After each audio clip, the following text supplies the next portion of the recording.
अस्सलाम वालेकुम my YouTube family, welcome to my channel healthy beauty with Noor. आज हम बात करने वाले हैं बेबी के कान के दर्द के बारे में। ये बहुत एक इम्पॉर्टेंट टॉपिक है और अक्सर माँ को पता नहीं चलता है कि बच्चे के कान में दर्द हो रहा है या कौन सा उसे प्रॉब्लम है जिसकी वजह से मुसलसल रोई जा रहा है। बच्चे के जब कान में दर्द होता है तो वो बिल्कुल चुप नहीं करता, वो बहुत ज़्यादा रोता है,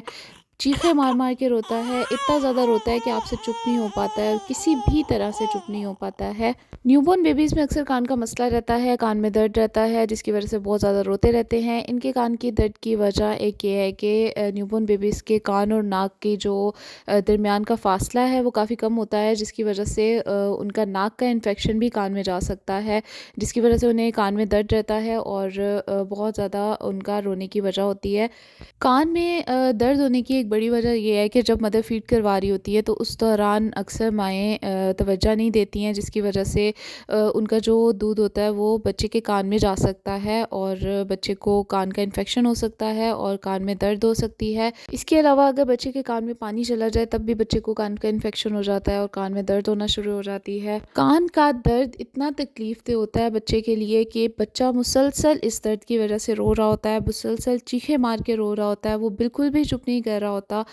इसकी अलामात को पहचानना बहुत ज़रूरी है, क्योंकि जब तक आप पहचानेंगे नहीं, आपको नहीं पता चलेगा और आप पेट दर्द या इस तरह का कोई मसला समझते रहेंगे और बच्चे के कान का दर्द जो उसको बहुत ज़्यादा इरिटेट कर रहा है, बहुत ज़्यादा उसे तकलीफ़ दे रहा है, उसको नहीं पहचान सकेंगे। इसके लिए जब भी बच्चा को कान में दर्द हो तो बच्चा कान की तरफ हाथ लेके जाता है और बहुत ज़्यादा चीखता है, या फिर अगर आप उसके कान पे कान वाली साइड पे हल्का सा हाथ लगाएं तब बच्चा बहुत ज़्यादा चीखना शुरू हो जाता है, बहुत ज़्यादा रोना शुरू हो जाता है। इसके अलावा अगर बच्चे को कान में दर्द है तो बच्चा कान को पकड़ता है और पकड़ के बहुत ज़्यादा रोता है या बार बार हाथ कान की तरफ लेके जा रहा होता है। इसका मतलब है कि बच्चे को कान में शदीद तकलीफ है, आपको फ़ौरन से उसे डॉक्टर को दिखाना चाहिए। डॉक्टर से आप ज़रूर इस कंडीशन में कंसर्न करें, क्योंकि अगर आप डॉक्टर से कंसर्न नहीं करते हैं, ख़ुद से कोई मेडिसिन या फिर ख़ुद से कोई तेल वगैरह बच्चे के कान में डाल देते हैं, इससे बच्चे को इन्फेक्शन हो सकता है, बच्चे का कान मज़ीद ख़राब हो सकता है और बच्चा मज़ीद तकलीफ़ में जा सकता है। इसीलिए ख़ुद से इस कोई भी रेमेडी यूज़ ना करें, कोई भी इस तरफ नहीं जाएं कि बच्चे को ख़ुद से आप कोई मेडिसिन दे रहे हैं या फिर उसके कान में तेल डाल रहे हैं सरसों का या इस तरह से, क्योंकि पहले वक्तों में बच्चे के कान में जैसे ही दर्द होता था तो उसके कान में तेल डाला जाता था गर्म करके। बच्चे के कान में तेल डालना बहुत ख़तरनाक है, ऐसा बिल्कुल नहीं करें। ख़ुद से कोई रेमेडी, कोई इस तरह की चीज़ यूज़ नहीं करें,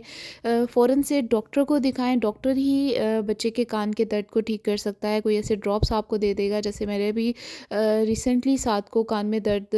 हुआ, 1-2 दिन से साद मुसलसल रो रहा था, बहुत ज़्यादा रो रहा था, बिल्कुल भी चुप नहीं कर रहा था। मैं कुछ भी कर रही थी लेकिन साद चुप नहीं कर रहा था। साद के कान के पास वाली जगह स्वेल हुई हुई थी और वो बच्चा बहुत ज़्यादा चीख रहा था, बहुत ज़्यादा रो रहा था और मुझे समझ नहीं आ रही थी कि अब मैं क्या करूं। तो इसके लिए जब मैं डॉक्टर के पास गई तो डॉक्टर ने जब इसको मुकम्मल चेक किया तो उसके बाद उसने मुझे बताया कि इसके कान में शदीद तकलीफ़ है, जिसकी वजह से बच्चा मुसलसल 3-4 दिनों से रो रहा है और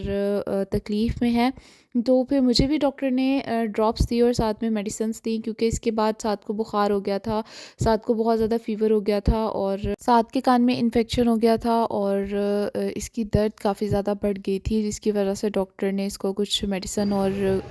ड्रॉप्स वगैरह लिख के दिए थे, जिसके बाद काफ़ी साद ठीक हो गया था। 2 से 3 दिन लग गए थे और साद बिल्कुल ठीक हो गया था, इसकी कान की दर्द बिल्कुल ठीक हो गई थी। और जो पहले ये सो नहीं पाता था रात में सोते सोते ही एकदम से उठ के रोना शुरू हो जाता था और बच्चा बिल्कुल भी बिस्तर पे लेटता नहीं था। अगर मैं उसे गोद में बहुत प्यार से आराम से लिटा रही थी तब भी साथ सुकून में था, लेकिन जैसे ही बिस्तर पे जाता था उसको दोबारा से रोना शुरू हो जाता था, चीखना शुरू हो जाता था और बहुत ज़्यादा उसे तकलीफ़ महसूस होती थी। अगर आप भी चाहती हैं कि आपके बच्चे को कान की तकलीफ़ से ना गुज़रना पड़े तो इसके लिए कान की सफाई का बहुत ज़्यादा ख़्याल रखें। इसके लिए आपको कोई भी सॉफ्ट सा फैब्रिक ले लेना है, उसे अच्छे से अपनी फिंगर पे आपने लपेट लेना है और इससे आपने अपने बच्चे के कान को साफ़ करना है।